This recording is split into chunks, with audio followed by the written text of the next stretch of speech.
Welcome back children in geography class.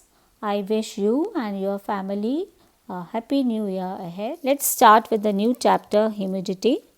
Children, we will go according to the reduced syllabus in which we will study about the meaning of humidity, precipitation, forms of precipitation and types of rainfall.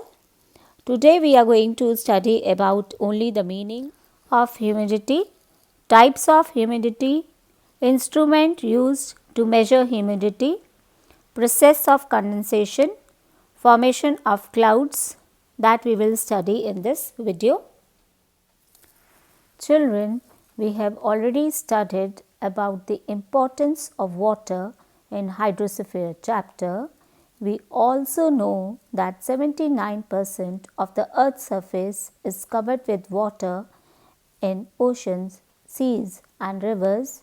We also know the three states of water, that is liquid, solid and gaseous state. From this picture, you can see that the vapors are coming out from this cup. That means something hot is there in the cup. So, the process by which water vapor enters the atmosphere on heating water is known as evaporation. That means when we heat a liquid water and then it comes in the form of vapors, it is in the gaseous state. So, the water is available in liquid as well as in the gaseous state also. So, water vapor is the gaseous state of water. A certain amount of energy is required to change water into water vapor. Heating of water over oceans, lakes and rivers causes water to evaporate, and children, we all know the reason. This is because of sun's heat or energy. So children, you are aware of this fact that where the evaporation will be more on the surface of the earth. So the correct answer is on the equatorial areas. Now what is the reason? So it's very simple children. You can see from the picture also that the sun rays are direct on the equatorial areas throughout the year, that we have studied in the previous chapter, and because the sun rays are direct, they cover a shorter distance and the more of the heat is given on the equatorial regions of the world. So that is why in the equatorial areas the temperature will be more, and then evaporation will be more, and vice versa will be happen on the high latitudes, that you can see because these areas the sun rays spread over a wide area and they cover a longer distance. So that is why they are comparatively having a less temperature, and evaporation will be less in the polar areas of the on the surface of the earth. So that means in the equatorial areas more evaporation, and the high latitude areas the less evaporation will be there because the temperature is less. Children, one more fact that I want to share with you. Do you know that in the tropical desert areas, the evaporation will be maximum? What is the reason behind it? Because in these areas, the temperature is high as well as the skies are also clear, and that favors the evaporation because dry air promotes greater evaporation. So that is why in the hot desert areas, because of the dry air, the evaporation will be more as compared to the equatorial areas. What is the another factor that favors the evaporation? That is the supply of heat. That means greater the heat, the more will be the evaporation. And what is the next factor is the winds. Strong the winds, that also promotes some more evaporation. That is why the wet clothes dry more quickly on a windy day than during the calm conditions. So children, we have studied that water is added to the atmosphere by the process of evaporation. It changes from liquid to gaseous form. This water vapor in air is called humidity. Humidity is inversely proportional to heat.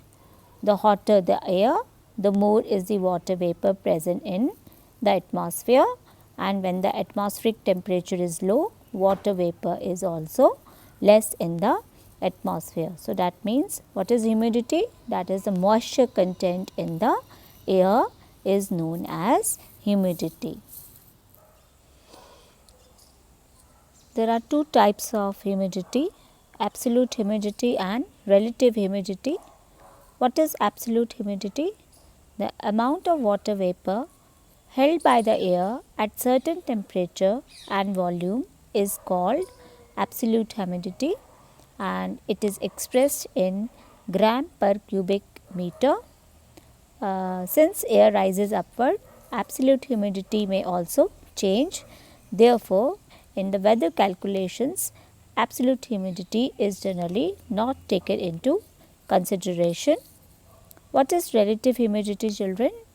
A ratio between the absolute humidity of a given mass of air and the maximum amount of water vapor that it can hold at the same temperature is called relative humidity, and it is expressed in percentage. That means the unit for relative humidity is percentage, whereas the unit for absolute humidity is gram per cubic meter. So, children, how we will calculate relative humidity? Relative humidity is equals to actual amount of water vapor present in the air, actual amount of water vapor upon the water holding capacity, water holding capacity that the air can hold its maximum water vapors, right, into 100, multiply by 100. So, that means, let me give you one example. For example, at 30 degrees Celsius temperature, we have the actual amount of water vapor, that is 50 gram, right, but the air can hold 100 grams of water vapor. So, how we will calculate the relative humidity? So, we are using this formula. The actual amount of water vapor is 50 gram. So, we will write 50, but what is the water holding capacity of the air is 100, right, multiply by 100. So, what is the relative humidity will be 50%. So, the relative humidity will be 50%. So, children, it is very important to understand at the time when the relative humidity will be 100%. So, that means air is fully saturated. When the air is fully saturated, that is known as a dew point. That means air is not having the capacity to hold more water vapor, and it will lead to rainfall and precipitation will occur. Next is measurement of humidity. The humidity of the atmosphere is measured with the help of hygrometer, that is also known as dry and wet bulb thermometer. The next process is condensation. So, condensation is the opposite of evaporation. So, what is condensation, children? It is the change of water from its gaseous form, that is water vapor, again into a liquid water, and it generally occurs in the atmosphere. When it occurs? When warm air rises, cools and loses its capacity to hold water vapor, then it condenses to form the water droplets again. This process is known as condensation. Children, let me give you one example of condensation. Like you can see in the second figure, misty smoke is coming out from the girl's mouth. This is condensation, children. So, what is this? Because, and why it happens? Because the body is warm, but the air around that girl is cooler, and that is why this phenomena happens. Now, next I will show you one video, and with the help of this video, children, you will see the most important form of condensation, that is the clouds and how clouds are formed.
Thank you children.